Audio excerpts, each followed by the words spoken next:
থেকে লেগা হয় না একবার আয়ে টার্গেট করে দিছি দেওয়া হইতেছে না আয়ে তো টার্গেট দিছে টার্গেট দিয়ে থেকে যাবে তো খাইতে পারবে না চেষ্টা করতে আরে নোট বেশি দি নোট দেনা তোর লাগবে না দাও ওট দি ওট আরে চল আইডি কার্ড পাবে চল আরে তো কাট দে তোর ওভারটাইম করার লুবে ওভারটাইম করার লুবে যে প্রোডাকশন কম দিলা তোর কাটা আজ করে হ্যাঁ কাট পাস হই যা এর তুই কাম কর কি কইছে আপনি সুপারভাইজার কি হইছে এখানে কি হচ্ছে এখানে কি হইছে এই যে দেখেন এরকম করবে কাট পাস করে আমরা রাখতেছি টার্গেট হচ্ছে না কেন হইতেছে না আমি চেষ্টা করতেছি কি করব আর একটু চেষ্টা করতে হবে কি বাড়াতে হবে সকালে কি নাস্তা খাওয়া হয়েছে আজকে হ্যাঁ খাইছি এরা ওরে আর একটু টাইম দেন না ও টাইম দেন ওভারটাইম করে লোবে লোবে এই আমার ঘন্টার প্রোডাকশন করে আমরা একসাথে কাজ করি আমরা জানি যে আরে কি আর পিসি মেম্বার আপনি টার্গেট দেন তাহলে না না আমরা একসাথে কাজ করি এখানে কি হচ্ছে এক্সকিউজ মি ওকে ম্যাম আমি একটু বলি হ্যাঁ বলেন আমরা একসাথে অনেক দিন ধরে কাজ করি আচ্ছা এখন ও হচ্ছে কখনো কাজে অবহেলা করে না ও টার্গেট সবসময় ঠিকমতোই দিচ্ছে তো আজকে হচ্ছে টার্গেটটা হচ্ছে না সুপারভাইজার তো এসে ওকে আইডি কার্ড দিয়ে পাস করায় রেখে দিতে যাচ্ছে ও কলেজে টার্গেট চাচ্ছে কার্ড পাস করায় তাকে রেখে কাজ করাচ্ছে ম্যাডাম আপনার কাছে আমরা বিচার দিচ্ছি আপনি বিচার করেন এগুলো কার্ড পাস করে এখন কার্ডটা আপনার হাতে আমি বুঝলাম না কার্ডটা করব ম্যাডাম প্রোডাকশন দেয় না ঘন্টা প্রোডাকশন ম্যানেজার আমার ধরে দিয়ে 12 ঘন্টা ঘন্টা আচ্ছা আপু একটু এদিকে আসেন আমি আপনার সাথে একটু কথা বলি কাউন্সিলর আপনি পয়সা কাউন্সিলর ওকে ঠিক আছে আপু বসেন পাশে সবাই ঠিক আছে সবকিছু ঠিকঠাক আছে হ্যাঁ আছে বাচ্চারা ভালো আছে হ্যাঁ আপু ভালো আছে আচ্ছা তো আপনি চারটে চিন্তা করছেন তো সমস্যা হচ্ছে তো বুঝতে হবে তো কারণ সুপারভাইজার যিনি আছেন ওনারও একটা জবাবদিহিতা আছে এটা বুঝতে হবে না তো ঠিক আছে এখন চেষ্টা করেন এই স্যার কাজটা একটু মনোযোগ দিয়ে আস্তে আস্তে ঠিক আছে আপু এখন সুপারভাইজার তো বুঝিয়ে বলতে পারতো কিন্তু সুপারভাইজার এসেই তো তাকে ধমকানো শুরু করছে তার কার্ড খুলে নিল তার গলা থেকে সুপারভাইজার কাজ করায় রেখে কাজ করে আচ্ছা ঠিক আছে আমরা সুপারভাইজার তো বুঝিয়ে আমাদের সুপারভাইজার কতদিন ধরে করছে প্রায় আচ্ছা ওর সাথে তো করছে আর কেউ কি আছে এর আগে আরো রিপোর্ট আছে সুপারভাইজারের নামে সুপারভাইজার এসে গায়ে হাত দিয়ে কথা বলে পিঠে হাত দিয়ে কথা বলে আচ্ছা ম্যাডাম চেয়ার টান দেখা যায় আর গায়ে হাত দিয়ে আপনি জানেন এখানে মানে কোথায় কোথায় মেশিন থেকে আনতে আচ্ছা এখানে কি আপনারা কি জানেন একটা কমিটি আছে কমিটির নাম হচ্ছে এনগেজমেন্ট কমিটি যারা সদস্য আছে তাদের তো ছবিগুলো আপনার নোটিশ বোর্ডে আছে আপনাদের ফ্লোরে আছে আপনারা কি জানিয়েছেন ওখানে জানিয়েছি না জানিয়েছেন জানিয়েছি আমার মনে হয় আপনি একটু আসেন আমি আসি আপনাদের স্যারের সাথে একটু দেখা করতে না আমি যেতে চাই আমি অনেকবার অনেক মেয়েরা আমাকে আপনাদেরকেও যেতে হবে তাহলে আপনারা দুজন যদি আসেন তাহলে স্যারের সাথে একটু জিনিসটা হলে ভালো হয় প্লিজ কামড় চলে যাচ্ছে একটা বিচার দিয়ে আসেন বিচার হওয়াই চাই ওকে স্যারকে সুন্দর করে বুঝিয়ে বলবেন সবচেয়ে বড় কথা কি জানেন আমরা কাজে খেতে আসছি স্যার কিছু কথা ছিল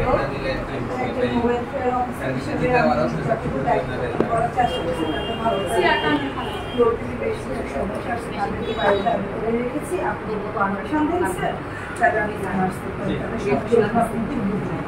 সুপারভাইজার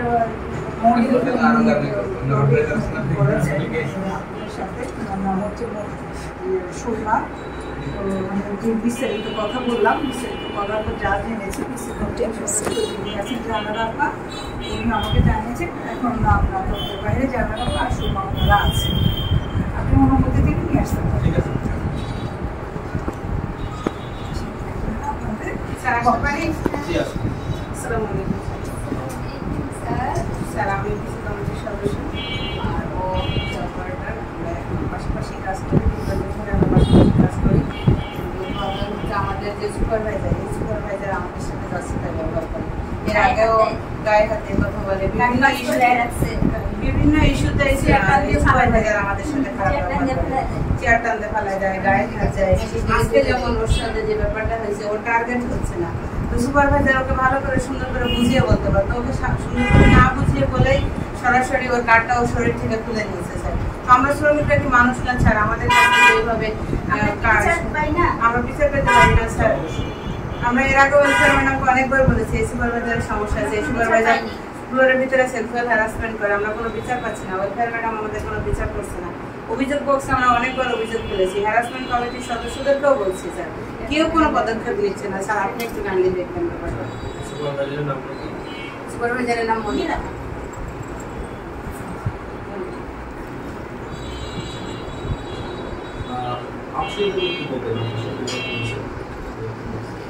আমার টার্গেট হচ্ছে না, এই জন্য আমাকে গালিগালাজ করছে। তারপরে লাস্টে আমার চেয়ার থেকে টানতে ফেলে দিচ্ছে এবং আমার কার্ড নিয়ে কার্ড পাস করে রেখে দিচ্ছে। গলা থেকে ওরা গলায় হাত দিয়েই কার্ডটা খুলে দিয়েছে স্যার। কি বলবো? আপনার নাম কি? মরিয়ম। কার্ড নম্বর? সুপারভাইজার নাম কি? আরে বলা হচ্ছে। আপনার কার্ড নম্বর কত? 120। আচ্ছা, এমনি হ্যারাসমেন্টের ব্যাপারে আপনার এটা যেহেতু সেক্সুয়াল হ্যারাসমেন্টের ইস্যু, আপনার অভিযোগটা আমি মৌখিকভাবে শুনলাম। আমি শোনার পরে অভিযোগটা মৌখিকভাবে নিলাম, কিন্তু সেক্সুয়াল হ্যারাসমেন্টের ক্ষেত্রে আপনাদের পলিসি হলো আপনাদের একটা লিখিত অভিযোগ দিতে হবে। তো আমি অবশ্যই অভিযোগটা নিলাম এবং আমি গুরুত্বের সাথেই দেখতেছি বিষয়টা। অবশ্যই এখানে একটা ব্যবস্থা হবে এবং যেহেতু হ্যারাসমেন্ট বা সেক্সুয়াল হ্যারাসমেন্টের ব্যাপারে আমাদের কোম্পানির জিরো টলারেন্স, শূন্য মাত্রা সহমত, কোনোভাবে ছাড় দেওয়া হবে না যদি কিছু হয়ে থাকে। তাহলে স্যার একটু বলি স্যার, 11 নম্বর সিসি ক্যামেরা টান দিয়ে আপনি দেখতে পারবেন যে এই সুপারভাইজার সুন্দরী মেয়েদের পাশে গিয়ে দাঁড়ালেই হচ্ছে তাদের গায়ে হাত দিয়ে কথা বলে। আপনি 11 নম্বর সিসি ক্যামেরা টান দিয়ে আজকেও দেখতে পারবেন অনেকগুলো মেয়েরা ওখানে কাজ করছে, ওদের কাছে গিয়ে ওদের গায়ে ঘেঁষে কথা বলে, ওদের গায়ে হাত দেয়। আপনি এটা দেখলেই প্রমাণ পেয়ে যাবেন। স্যার আমি একটা জিনিস কথা বলতে চাচ্ছিলাম, সেটা হচ্ছে কি সুপারভাইজার জানলাম এতটুকু সমস্যা আসছে, আশেপাশে থেকে আরও বেশি আসছে। আজকে যেহেতু আমরা এটা প্র্যাকটিক্যাল করলাম, সিসি ক্যামেরাটা আমরা প্র্যাকটিক্যাল আরও পাচ্ছি, তো এই ব্যাপারে আইনের কিছু ব্যবস্থা আছে, এবার যদি করেন ভালো। কারণ আমাদের তো এখানে আপনি নিজে বলেছেন জিরো টলারেন্স রাখা, তো আমাদের কোম্পানির ভাবমূর্তি যেন না নষ্ট হয় সেই ব্যাপারে সম্বন্ধে আমরা যেন সাপোর্ট দিতে পারি। এখন আমরা যদি ওকে কিন্তু ভালো একটা সাপোর্ট দিতে পারি, একটা উদাহরণ হিসেবে কাজ করবো। পরবর্তীতে কোনো সুপারভাইজার বা টিচার বলেন, জিএম বলেন, যাতে না প্রবলেম না হতে পারে, এরকম একটা দৃষ্টান্ত। জি অবশ্যই এই ধরনের ঘটনা ঘটলে এটা ছাড় দেওয়ার বা তাকে কাউন্সিলিং করার কোনো সুযোগ নেই, কারণ এখানে কোম্পানির জিরো টলারেন্স। তো কাউন্সিলিং করার কোনো সুযোগ নাই, ছাড় দেওয়ার কোনো সুযোগ নাই। তো আমাদের পলিসি অনুযায়ী আপনাকে একটু লিখিত অভিযোগ করতে হবে। আপনি কি অভিযোগটা লিখতে পারবেন? না। আচ্ছা ঠিক আছে, আমি আপনাকে হেল্প করছি, কিভাবে লিখতে হয় আমি আপনাকে অবশ্যই হেল্প করছি। তাহলে পিসি মেম্বারটি আপনি আসেন। তাহলে আপনি একটু সহযোগিতা করবেন, অভিযোগটা লেখানোর পরে আপনি প্রথমে লিখে দেবেন, পরে আমার সাইন করবেন। ঠিক আছে? তাহলে আপনার বিষয়টা আমি গুরুত্বের সাথে নিলাম, সর্বোচ্চ গুরুত্বের সাথে। তো অভিযোগটা দিলে আমরা অবশ্যই একটা ব্যবস্থা নিব এবং বিকাল বেলা থেকে আমরা আপনাকে আবার একটু ডাকবো। ঠিক আছে? স্যার আমরা বিচার অবশ্যই চাই স্যার।